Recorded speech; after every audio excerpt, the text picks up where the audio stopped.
ଆରେ କଣ ହେଲା ରେ ମା, ତୁ ଏମିତି ମନ ଦୁଃଖରେ ଏଠି କାହିଁକି ବସିଛୁ?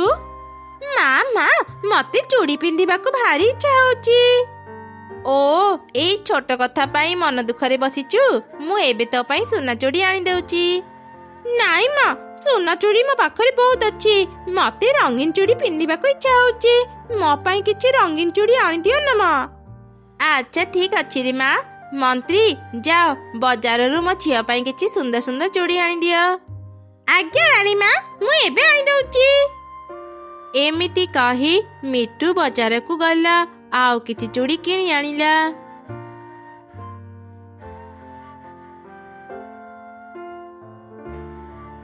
ଆରେ ମା, ଏଇ ନେ ଚୁଡ଼ି, କହିଲୁ କେମିତି ହେଇଛି?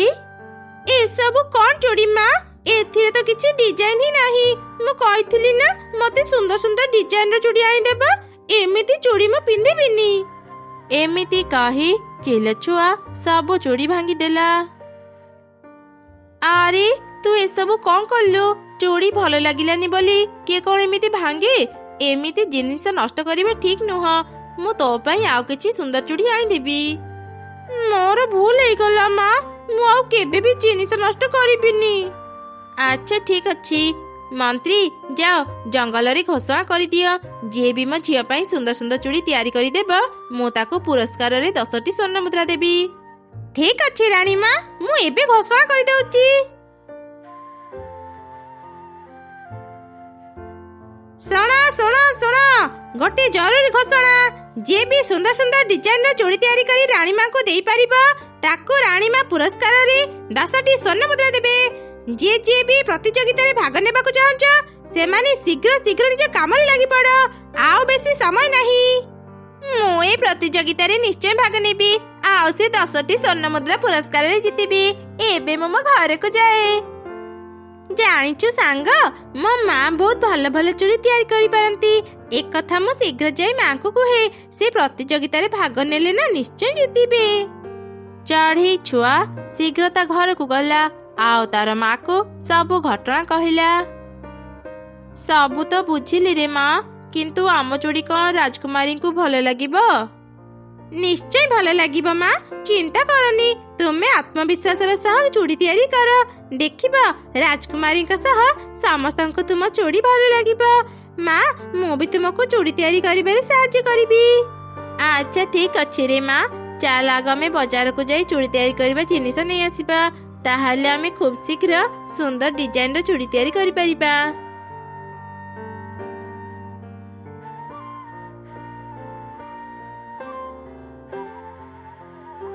ଆରେ ଦେଖ ଦେଖ, ଚଢ଼େଇ ଚୁଡ଼ି ତିଆରି କରିବା ପାଇଁ କେମିତି ଜିନିଷ ଆଣିବାକୁ ଗଲାଣି। ତୁ ବି ଶୀଘ୍ର ଶୀଘ୍ର ଚୁଡ଼ି ତିଆରି କରିବା କାମରେ ଲାଗିଯା, ନହେଲେ ଚଢ଼େଇ ପ୍ରତିଯୋଗିତା ଜିତିଯିବ। ମୁଁ ଗୋଟେ କଥା ଭାବୁଥିଲି, ଚଢ଼େଇ ସବୁ ଜିନିଷ ଖୁବ ସୁନ୍ଦର ଭାବରେ ତିଆରି କରିପାରେ। ଆମେ ଚଢ଼େଇକୁ ଦେଖି ଦେଖି ଠିକ ତାରି ପରି ଚୁଡ଼ି ତିଆରି କରିବା, ଆଉ ଶେଷରେ ଚଢ଼େଇର ଚୁଡ଼ି ଭାଙ୍ଗି ଦେଇ ଆମ ଚୁଡ଼ି ରାଜକୁମାରୀଙ୍କୁ ଦେବା। ଦେଖିବ ଆମେ ନିଶ୍ଚୟ ଜିତିବା। ତୁ ଠିକ କହିଲୁ, ଚାଲ ଏବେ ଚଢ଼େଇର ପଛା କରିବା, ସେ କଣ କଣ କରୁଛି ସବୁ ଦେଖିବା। ତାପରେ ଦୁଇ କାଉ ଖାତା କଲମ ଧରି ଚଢ଼େଇର ପଛେ ପଛେ ଗଲେ।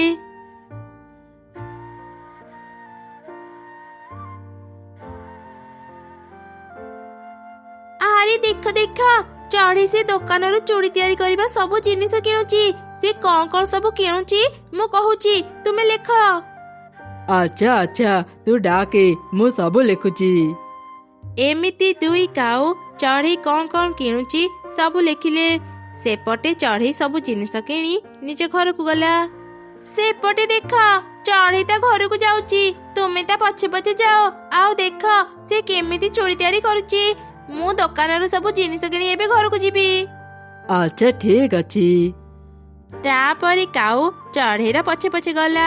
କାଉର ସ୍ତ୍ରୀ ଜିନିଷ କିଣିବା ପାଇଁ ଦୋକାନକୁ ଗଲା। ଦୋକାନୀ ଭାଇ, ଏ କାଗଜରେ ଯାହା ଯାହା ବି ଲେଖା ହେଇଛି ସେ ସବୁ ଜିନିଷ ଦିଅ।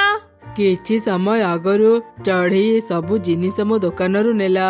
କଥା କଣ କାଉ ଭଉଣୀ, ତୁମେ ବି ଚଢ଼େଇ ପରି ଜିନିଷ ନେଉଛ? ତୁମେ ବି କଣ ଚୁଡ଼ି ତିଆରି କରୁଛ? ଏତେ କଥା ଜାଣି ତୁମେ କଣ କରିବ?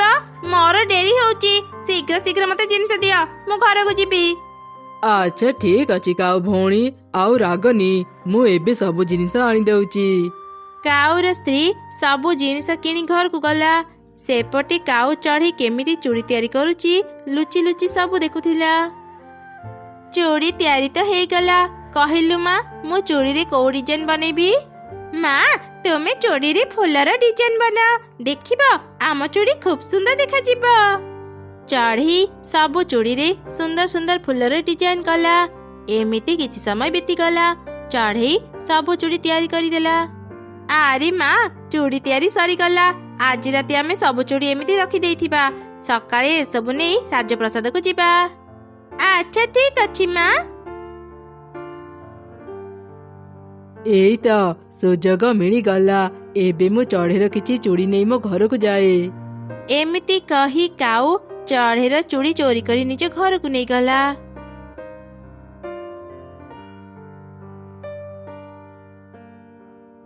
ଆରେ ତୁମେ ଆସୁ ଆସୁ ଏତେ ଡେରି କରିଦେଲ ଯେ। ଚଢ଼େଇ କେମିତି ଚୁଡ଼ି ତିଆରି କରିଛି ଦେଖିଲ ନା ନାଇଁ? ହଁ ହଁ, ମୁଁ ସବୁ ଦେଖିଛି, ଆଉ ଚଢ଼େଇର କିଛି ଚୁଡ଼ି ନେଇ ବି ଆସିଛି। ଏସବୁ ଦେଖି ଦେଖି ଆମେ ଏବେ ଏମିତି ଚୁଡ଼ି ତିଆରି କରିବା। ଚଢ଼େଇର ଚୁଡ଼ି ଆଣି ଭଲ କରିଛ, ଆଉ ଡେରି କରିବାନି। ଚାଲ ଶୀଘ୍ର ଶୀଘ୍ର ଆମେ ଚୁଡ଼ି ତିଆରି କରିନେବା। ତାପରେ ଦୁଇ କାଉ ମିଶି ଶୀଘ୍ର ଶୀଘ୍ର ଚଢ଼େଇ ପରି ଚୁଡ଼ି ତିଆରି କରିନେଲେ। ଆରେ ଶୁଣ, ମୁଁ ଚୁଡ଼ି ତିଆରି କରିଦେଲି। ସେପଟେ ଚଢ଼େଇର ଚୁଡ଼ିକୁ ଅଧା ଅଧା ଭାଙ୍ଗି ଦେଇଛି। ତୁମେ ସେସବୁ ନେଇ ଶୀଘ୍ର ଚଢ଼େଇ ଘରେ ରଖିଦିଅ। ଅନେକ ଡେରି ହେଲାଣି, ମୁଁ ଏବେ ଯାଉଛି ରୋଷେଇ କରିବି। ଏମିତି କହି କାଉର ସ୍ତ୍ରୀ ରୋଷେଇ କରିବାକୁ ଗଲା। ଚଢ଼େଇ ଆଉ କାଉ ମାନଙ୍କ ଚୁଡ଼ି ପୁରାପୁରି ଏକା ଭଳି ଦେଖା ଯାଉଥିଲା। ରାତି ଅନ୍ଧାରରେ କାଉ ଜାଣି ପାରିଲାନି। ସେ ଭଲ ଚୁଡ଼ି ନେଇ ଚଢ଼େଇ ଘରେ ରଖିଦେଲା। ପରଦିନ ସକାଳେ, ମା ଦେଖ ଦେଖ, ଆମର ସବୁ ଚୁଡ଼ି କେତେ ସୁନ୍ଦର ଦେଖା ଯାଉଛି। ଆରେ ମା, ତୁ ସାହସ ଦେଲୁ ବୋଲି ମୁଁ ଏସବୁ ଚୁଡ଼ି ତିଆରି କରି ପାରିଲି। ସମସ୍ତେ ରାଜପ୍ରସାଦକୁ ଯାଇଥିବେ। ଚାଲ ମା, ଆମେ ବି ଆମ ଚୁଡ଼ି ନେଇ ଯିବା।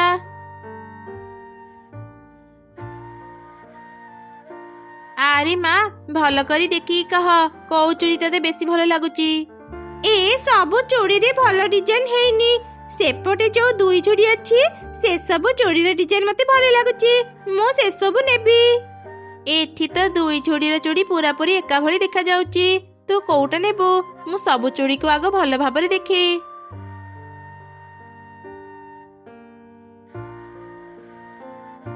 ଏ କଣ? ଏ ସବୁ ଚୁଡ଼ି ତ ଧରୁ ଧରୁ ଭାଙ୍ଗିଗଲା। ଏ ଝୁଡ଼ି କାହାର? ରାଣୀମା, ଏ ଝୁଡ଼ି କାଉ ମାନଙ୍କର। ଆପଣ ଚଢ଼େଇ ଝୁଡ଼ିର ଚୁଡ଼ି ଥରେ ଦେଖନ୍ତୁ। ଚଢ଼େଇର ଚୁଡ଼ି ବହୁତ ସୁନ୍ଦର ହେଇଛି, ଆଉ ଅନେକ ଶକ୍ତ ବି। ଏ ପ୍ରତିଯୋଗିତାରେ ଚଢ଼େଇ ଜିତିଲା। ମନ୍ତ୍ରୀ, ଚଢ଼େଇକୁ 10ଟି ସ୍ୱର୍ଣ୍ଣ ମୁଦ୍ରା ଦିଅ। ଚଢ଼େଇ ପୁରସ୍କାର ପାଇଲା ପରେ ରାଣୀ ଚିଲକୁ ଧନ୍ୟବାଦ ଜଣାଇଲା, ଆଉ ଖୁସି ମନରେ ନିଜ ଝିଅ ସହ ଘରକୁ ଗଲା। ସେପଟେ ଏସବୁ ଦେଖି ଦୁଇ କାଉଙ୍କର ମନ ଦୁଃଖ ହେଇଗଲା। ତୁମେ କଣ ଅନ୍ଧ ହେଇଯାଇଥିଲ? ଆମର ଭଲ ଚୁଡ଼ିକୁ ଚଢ଼େଇକୁ ଦେଇଦେଲ। ରାଣୀମା ଆଗ ଆମ ଚୁଡ଼ିକୁ ଧରିଥିଲେ। ଯଦି ସେସବୁ ଭଙ୍ଗା ହେଇନଥାନ୍ତା, ଆମେ ପୁରସ୍କାର ପାଇଥାନ୍ତେ। ସବୁ ଚୁଡ଼ି ଏକାପରି ଦେଖା ଯାଉଥିଲା। କୋଉଟା ଭଲ କୋଉଟା ଭଙ୍ଗା ମୁଁ ଜାଣି ପାରିଲିନି। ଏସବୁ ଆମ ଭୁଲର ଶାସ୍ତି। ଆମେ ଚଢ଼େଇକୁ ଠକିଲେ ବୋଲି ଆଜି ଆମ ସହ ଏପରି ହେଲା। ଆମେ ଆଉ କେବେ ବି ଭୁଲ କାମ କରିବାନି। ଆଜିଠୁ ଯାହା ବି କରିବା ନିଜେ ପରିଶ୍ରମ କରି କରିବା। ବାପା ବାପା, ଆଜି ମୋର ନଦୀ ଦେଖିବାକୁ ଭାରି ଇଚ୍ଛା ହଉଛି। ଅନେକ ଦିନ ହେଲାଣି ମୁଁ ନଦୀକୁ ଯାଇନି। ମୁଁ ଆଜି ନଦୀକୁ ଯାଇ ଡଙ୍ଗାରେ ବସିବି, ଆଉ ଅନେକ ମଜା କରିବି। ଆରେ ମା, ଆଉ 2 ଦିନ ପରେ ନୂଆ ବର୍ଷ। ଆମେ ସେଦିନ ତ ମନ ପସନ୍ଦର ଜାଗାକୁ ବୁଲିବା ପାଇଁ ଯିବା। ନା ବାପା, ମତେ ଆଜି ନଦୀ ଦେଖିବାକୁ ଇଚ୍ଛା ହଉଛି। ମୁଁ ଆଜି ନଦୀକୁ ଯିବି। ପ୍ଲିଜ ବାପା, ମନା କରନି। ଆଚ୍ଛା ଆଚ୍ଛା ମା, ଠିକ ଅଛି। ମନ୍ତ୍ରୀ, ମୋ ଝିଅ ସାଙ୍ଗରେ ଯାଅ। ସେ ଯାହା କହିବ ସବୁ ଶୁଣିବ। ଆଜ୍ଞା ମହାରାଜ। ରାଜକୁମାରୀ ଯାହା କହିବେ ମୁଁ ତାହା କରିବି। ଚାଲନ୍ତୁ ରାଜକୁମାରୀ, ମୁଁ ଆପଣଙ୍କୁ ନଦୀ ଦେଖେଇବାକୁ ନେଇଯିବି। ରାଜକୁମାରୀ, ତୁମେ ଡଙ୍ଗାରେ ବସ, ମୁଁ ଡଙ୍ଗା ଚଲେଇବି। ନା ନା, ଆଜି ମୁଁ ଡଙ୍ଗା ଚଲେଇବି। ମୋର ବହୁତ ଦିନର ଇଚ୍ଛା, ମୁଁ ନିଜେ ଡଙ୍ଗା ଚଲେଇ ନଦୀରେ ବୁଲିଥାନ୍ତି। ହେଲେ ରାଜକୁମାରୀ, ତୁମେ ଏବେ ବହୁତ ଛୋଟ। ତୁମେ ଠିକରେ ଡଙ୍ଗା ଚଲେଇ ପାରିବନି। ଯଦି କିଛି ଭୁଲ କରିଦିଅ, ଡଙ୍ଗା ନଦୀରେ ବୁଡ଼ିଯିବ। ସେମିତି ହେଲେ ତୁମର କ୍ଷତି ହେବ ରାଜକୁମାରୀ। ନା, ମୋର କିଛି କ୍ଷତି ହେବନି। ଶୁଣ ମନ୍ତ୍ରୀ, ବାପା ତୁମକୁ କହିଥିଲେ ମୋର ସବୁ କଥା ମାନିବା ପାଇଁ। ତୁମେ ଯଦି ମୋ କଥା ନ ମାନିବ, ମୁଁ ବାପାଙ୍କୁ କହି ତୁମକୁ କଠିନ ଶାସ୍ତି ଦେବି। ନା ନା ରାଜକୁମାରୀ, ମହାରାଜାଙ୍କୁ କହି ମତେ ଦଣ୍ଡ ଦିଅନ୍ତୁନି। ଠିକ ଅଛି, ତୁମର ଯାହା ଇଚ୍ଛା ତୁମେ କର, ମୁଁ ମନା କରିବିନି। ଏମିତି ଶୁଣି ଚିଲଛୁଆ ଖୁବ୍ ଖୁସି ହେଇଗଲା। ସେ ଖୁସିରେ ନାଚି ନାଚି ଯାଇ ଡଙ୍ଗାରେ ବସିଲା ଆଉ ଡଙ୍ଗା ଚଲେଇ ଆଗକୁ ଗଲା। ସେ ଏତେ ଖୁସି ଥିଲା ଯେ ସେ ଜାଣି ପାରିଲାନି ସେ ତାଙ୍କ ଜଙ୍ଗଲ ଛାଡି ଆଉ ଏକ ଜଙ୍ଗଲକୁ ଚାଲି ଯାଇଛି। ଏ କଣ? ମୁଁ ଏ କୋଉଠିକି ଚାଲି ଆସିଲି? ଏଇଟା ତ ଆମ ଜଙ୍ଗଲ ନୁହଁ। ମୁଁ ଏବେ କେମିତି ଘରକୁ ଫେରିବି? ମୋର ତ ରାସ୍ତା ମନେ ନାହିଁ। ଏଇ ତ ଆଗରେ ଗୋଟେ ପକ୍ଷୀ ମାଛ ଧରୁଛି। ମୁଁ ତା ପାଖକୁ ଯାଇ ସାହାଯ୍ୟ ମାଗି ଦେଖେ। ଅଙ୍କଲ, ମୁଁ ଆମ ଜଙ୍ଗଲରୁ ଅନେକ ଦୂରକୁ ଚାଲି ଆସିଛି। ଘରକୁ ଫେରିବାର ରାସ୍ତା ଭୁଲି ଯାଇଛି। ମତେ ମୋ ଜଙ୍ଗଲରେ ପହଞ୍ଚେଇ ଦିଅ। ମତେ ଏଠି ଭାରି ଡର ଲାଗୁଛି। ଆଚ୍ଛା, ତମ ଜଙ୍ଗଲର ନାଁ କଣ? ତ ବାପା ମାଙ୍କ ବିଷୟରେ କିଛି କହ, ତାହେଲେ ସିନା ଯାଇ ମୁଁ ତତେ ତ ଘରେ ପହଞ୍ଚେଇ ଦେବି। ଆମ ଜଙ୍ଗଲର ନାଁ ମୁଁ ଜାଣିନି, ହେଲେ ମୋ ବାପା ସେ ଜଙ୍ଗଲର ରାଜା। ମୋ ବାପାଙ୍କୁ ସମସ୍ତେ ଜାଣିଛନ୍ତି। ଆରେ ଆରେ, ପାଖ ଜଙ୍ଗଲର ରାଜାକୁ ତ ମୁଁ ଜାଣେ। ନିଶ୍ଚୟ ଇଏ ତାରି ଝିଅ। ବାଃ, ଭଲ ସୁଯୋଗ ତ। ଏହି ସୁଯୋଗରେ ମୁଁ ଚିଲ ରାଜା ପାଖରୁ କିଛି ସୁନା ଟଙ୍କା ଆଦାୟ କରିନିଏ। କଣ ହେଲା ଅଙ୍କଲ? କଣ ଭାବୁଛନ୍ତି? ଆରେ ଝିଅ, ମୁଁ ତୋ ବିଷୟରେ କି ତୋ ବାପା ମାଙ୍କ ବିଷୟରେ କିଛି ବି ଜାଣିନି। ମତେ କିଛି ଦିନ ସମୟ ଦେଲେ ମୁଁ ତୋ ବାପାଙ୍କୁ ଖୋଜି ବାହାର କରିବି ଆଉ ତତେ ନେଇ ତୋ ବାପାଙ୍କ ପାଖରେ ଛାଡ଼ିଦେବି। ସେତିକି ଦିନ ଯାଏ ତୁ ମୋ ଘରେ ରହ। ଚିଲଛୁଆ କାଉ କଥାରେ ରାଜି ହେଇଗଲା ଆଉ ତା ସାଙ୍ଗରେ ତା ଘରକୁ ଗଲା। କାଉ ସ୍ତ୍ରୀ ଚିଲଛୁଆକୁ ଦେଖି ତ ଆଶ୍ଚର୍ଯ୍ୟ ହେଇଗଲା। ଏ ଝିଅ କିଏ? ତୁମେ କାହାକୁ ଧରି ଘରକୁ ଆସିଛ? ଆରେ ଶୁଣ, ଇଏ ଜଣେ ରାଜକୁମାରୀ। ସେ ଏବେ ବହୁତ ଥକି ଯାଇଛି। ତାକୁ କିଛି ସମୟ ଆରାମ କରିବାକୁ ଦେ, ପଛରେ ମୁଁ ତତେ ସବୁ ଘଟଣା କହିବି। ଏ କଣ? ସନ୍ଧ୍ୟା ହେବାକୁ ବସିଲାଣି, ଏ ଯାଏ ରାଜକୁମାରୀ କାହିଁକି ଫେରିଲେନି? ମୁଁ ଯଦି ରାଜକୁମାରୀଙ୍କୁ ନ ନେଇ ରାଜାଙ୍କ ପାଖକୁ ଯିବି, ସେ ଅନେକ ରାଗି ଯିବେ ଆଉ ମତେ ମୃତ୍ୟୁଦଣ୍ଡ ଦେବେ। ଏବେ ମୁଁ କଣ କରିବି? ରାଜକୁମାରୀଙ୍କୁ କୋଉଠି ଖୋଜିବି?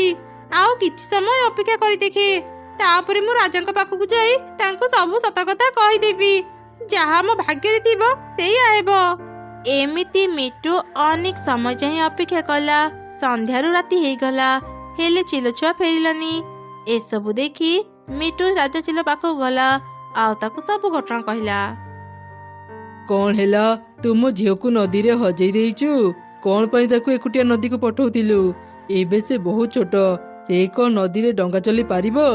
ମହାରାଜ, ଏଥିରେ ମୋର କିଛି ବି ଭୁଲ ନାହିଁ। ମୁଁ ରାଜକୁମାରୀଙ୍କୁ ଅନେକ ମନା କଲି, ହେଲେ ସେ ମୋ କଥା ଶୁଣିଲେନି। ନା, ମୋ ଝିଅ ହଜିବା ପଛରେ କେବଳ ତୁ ଦାୟୀ। ମୁଁ ତତେ କ୍ଷମା କରି ପାରିବିନି। ମୋ ଝିଅ ନ ମିଳିବା ଯାଏଁ ତୁ କାରାଗାରରେ ବନ୍ଦୀ ହେଇ ରହିବୁ। ସିପାହୀ କୁଆଡେ ଗଲ? ମନ୍ତ୍ରୀ ମିଟୁକୁ ନେଇ କାରାଗାରରେ ବନ୍ଦୀ କରିଦିଅ। ତାପରେ ସିପାହୀ ମାନେ ମିଟୁକୁ ନେଇ କାରାଗାରରେ ବନ୍ଦୀ କରିଦେଲେ। ଝିଅ ହଜିବା ଜାଣି ଚିଲ ଆଉ ତାର ସ୍ତ୍ରୀ ଖୁବ୍ କାନ୍ଦୁଥିଲେ। କଣ ପାଇଁ ମହାରାଜ ତୁମେ ଆମ ଝିଅକୁ ନଦୀକୁ ପଠଉଥିଲ? ସେ ଯଦି ନଦୀକୁ ଯାଇ ନଥାନ୍ତା, ସେ କେବେ ହଜି ନଥାନ୍ତା। ଏବେ ମୋ ଝିଅ ବିନା କେମିତି ବଞ୍ଚିବି?